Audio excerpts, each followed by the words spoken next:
technicien, un ingénieur ou bien même tu es un architecte, un même maçon ou bien toute personne qui veut se lancer dans le domaine du bâtiment, vous devez savoir faire ce qu'on appelle un devis. Un devis, c'est quoi?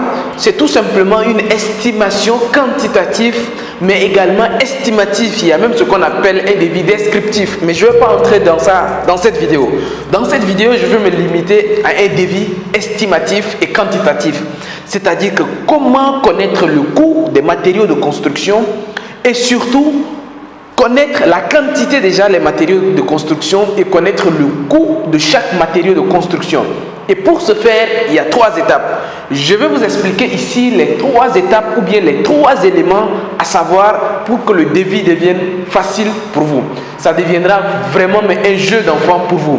Et je vais vous expliquer ça dans cette vidéo. Alors, si vous venez de me découvrir, moi, c'est Justin Orthodé. Ici, je partage avec vous mon expérience dans le domaine du bâtiment, mon expérience en tant qu'acteur du domaine du bâtiment. Donc, si vous venez d'arriver sur cette chaîne, abonnez-vous. Ici, on partage régulièrement tous les contenus liés à l'architecture, au bâtiment, en tout ce qui est BTP de façon générale. Donc, abonnez-vous et surtout, activez la notification pour être informé parce que je partage déjà plusieurs vidéos. L'objectif cette année sur la chaîne Justin Architecte, c'est d'arriver à 100 000 abonnés. Donc, on a déjà fait plus de la moitié, on est déjà à 60 000 abonnés. Donc, ça va aller très très vite. Donc, je compte sur vous pour faire les 100 000 abonnés. Si cette vidéo vous intéresse vraiment, allez-y sur la chaîne. Il y a d'autres vidéos qui vous expliquent vraiment comment calculer rapidement le coût de la construction. C'est une autre vidéo que j'ai déjà fait, j'ai mis sur la chaîne. Comment calculer rapidement le coût global de la construction. Mais ici, ça va être un devis détaillé que vous devez donner à un client, et ainsi de suite. Voilà, donc vous avez compris, si c'est pour faire une estimation rapide, si on vous donne la surface, juste en se basant sur la surface, vous pouvez également calculer un devis. Ça, allez-y sur la chaîne, ou bien je vais mettre une vidéo qui va apparaître quelque part d'un moment ou l'autre, ou bien en bas, vous allez voir. Mais ici, le but, vraiment, c'est de vous montrer les 3 étapes qu'il faut faire pour savoir faire un devis correctement. La première étape à observer si vous voulez faire un devis correctement, c'est tout simplement maîtriser les éléments de la géométrie classique. Donc, la géométrie classique.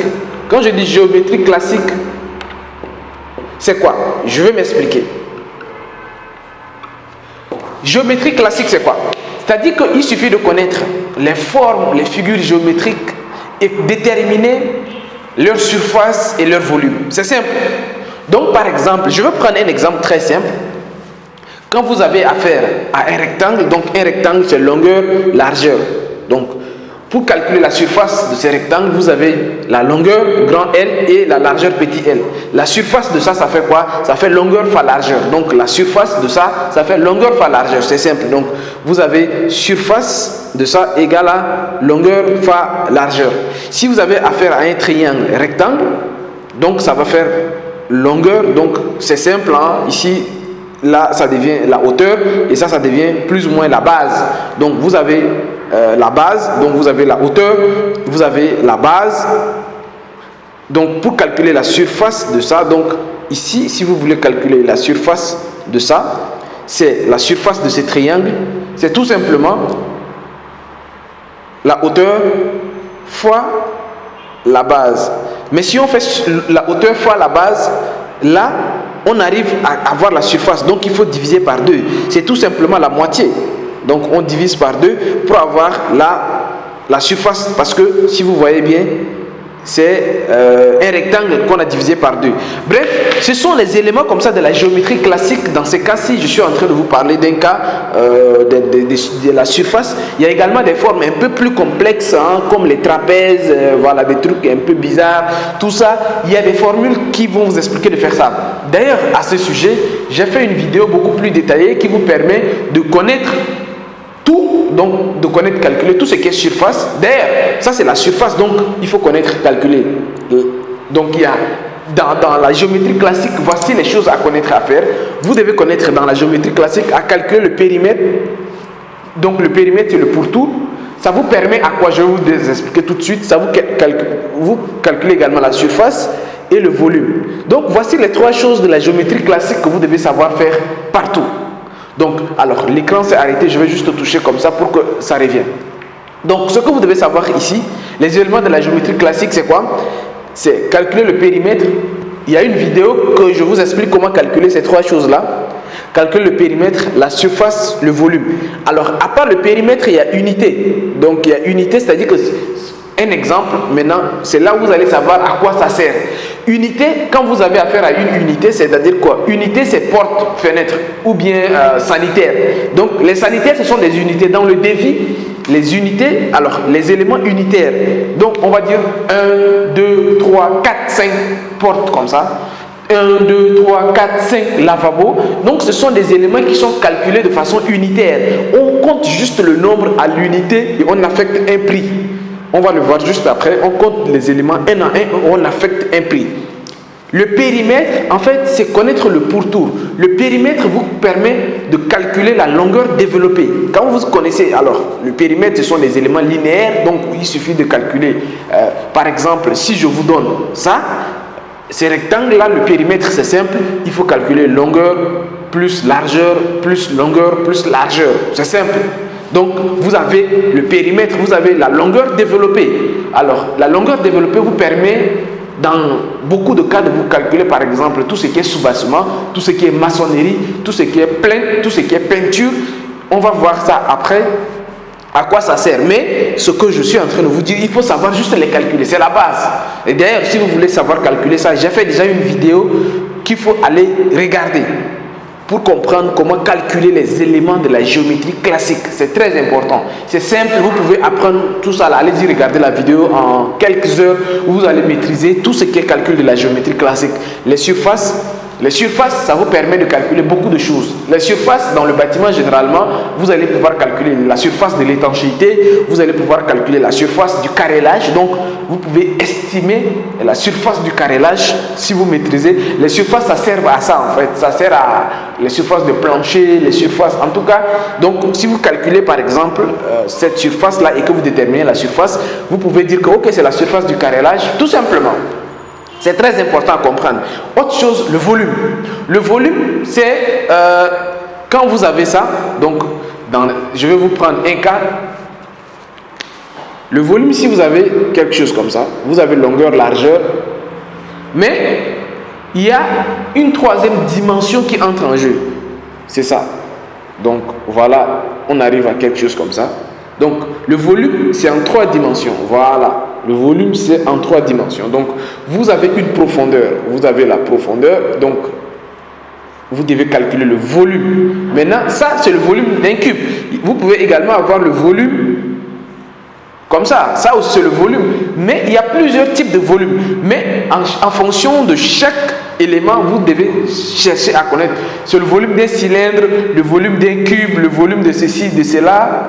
Vous devez savoir ça. Mais le volume, maintenant, ça sert à quoi? Le volume, ça vous sert, par exemple, à déterminer le volume du béton, même le volume de la maçonnerie, le volume de beaucoup de choses, le volume en tout cas, le volume, il faut connaître, calculer les volumes. Une fois que vous avez les éléments, ces différents éléments qui sont là, facilement, vous pouvez évaluer rapidement le coût des constructions. C'est de connaître les différents éléments de la géométrie classique.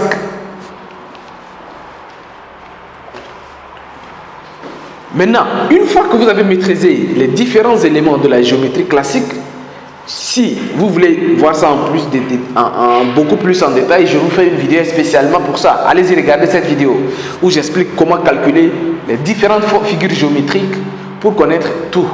Maintenant, deuxième chose à connaître, c'est savoir lire un plan. 2. La lecture de plan, c'est très important. Vous devez savoir lire un plan, la lecture de plan. Par exemple, dans la lecture de plan, quand on vous donne un plan, parce que c'est en lisant un plan, le plan c'est quoi? C'est un langage universel. Donc, même si c'est un Chinois qui me donne un plan, il ne va pas écrire en chinois, il va dessiner un plan. Donc, même si je ne comprends pas chinois, si je vois un trait discontinu, je dois savoir que ça, soit c'est quelque chose qui est projeté, ou bien c'est quelque chose qui n'est pas vu, ou bien je vois des traits coupés, et ainsi de suite. Donc, la lecture de plan est très importante dans l'élaboration du défi. Alors, à quoi ça sert exactement la lecture de plan? La lecture de plan te permet par exemple de savoir que ici, ces niveaux-là, c'est du béton. Ici, c'est du carrelage. Ici, c'est la chambre. Ici, c'est une porte. Ici, c'est une fenêtre. Parce que porte et fenêtre, il y a une représentation. Vous devez savoir lire un plan pour savoir que ça, c'est porte. Ça, c'est fenêtre. Vous devez savoir lire un plan pour savoir que ici, c'est fondation. Vous devez savoir lire un plan d'implantation. Vous devez savoir lire un plan d'architecture. Alors, j'ai fait également une autre vidéo dans laquelle je vous explique par exemple avec des images comme celle-ci, comment lire un plan. Donc, tout ce que vous voyez là, ça représente quelque chose.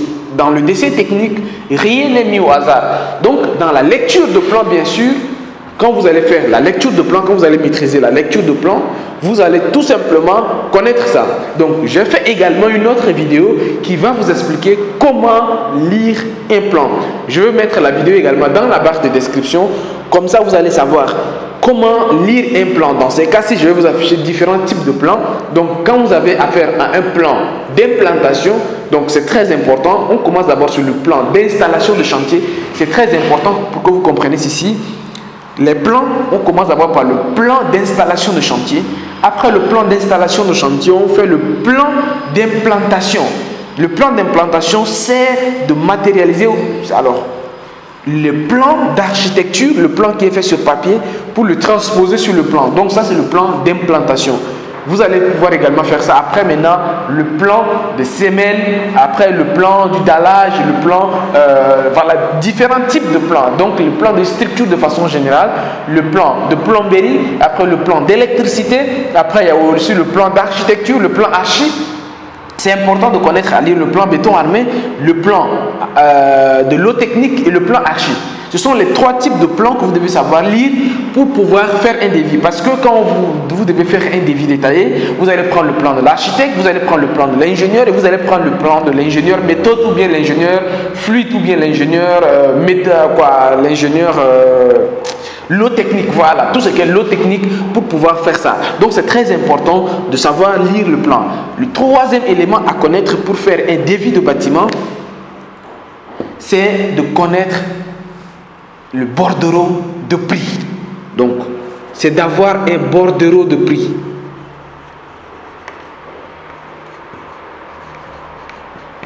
Voilà, ça c'est le troisième élément à connaître. Le bordereau de prix, c'est-à-dire que maintenant, en fonction de ces trois éléments qui sont là, vous prenez un élément et vous affectez un prix à ça.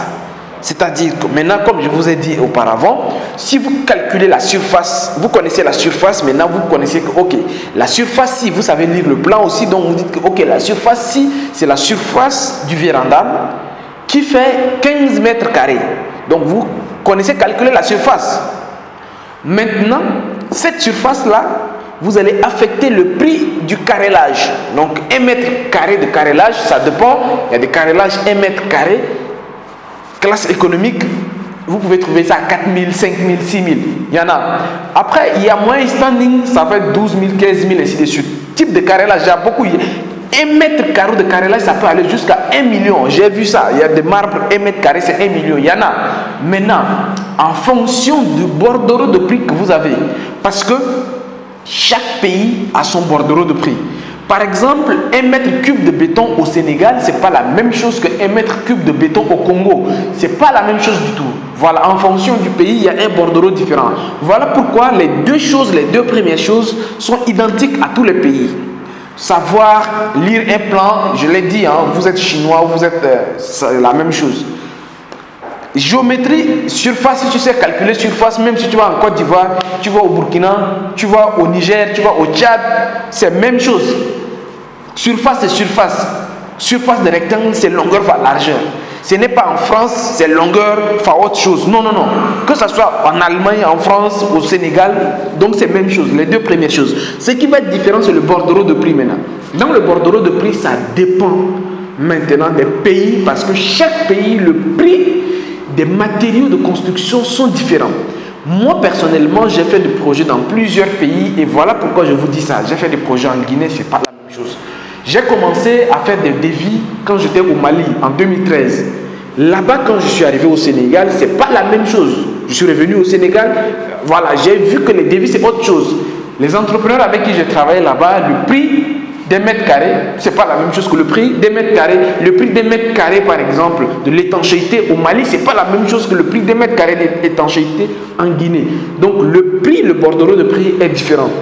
Et d'ailleurs, pour des personnes qui veulent que je les accompagne pratiquement et concrètement dans l'élaboration de leur devis ou bien dans tout ce qui est étude de prix, étude estimatif et quantitatif de leur projet, n'hésitez pas à m'écrire à mon mail architecte-justin@gmail.com. Ça me fera un énorme plaisir de vous accompagner dans l'élaboration du projet. D'ici là, abonnez-vous à la chaîne, les amis. On est parti pour faire les 100 000 abonnés dans les mois qui suivent. Donc, je compte sur vous. On m'a signalé même que plus de 60% des personnes qui regardent mes vidéos ne sont pas encore abonnées, les amis. Est-ce que je ne fais pas du bon travail? Ou bien je ne mérite pas ça? Quand même.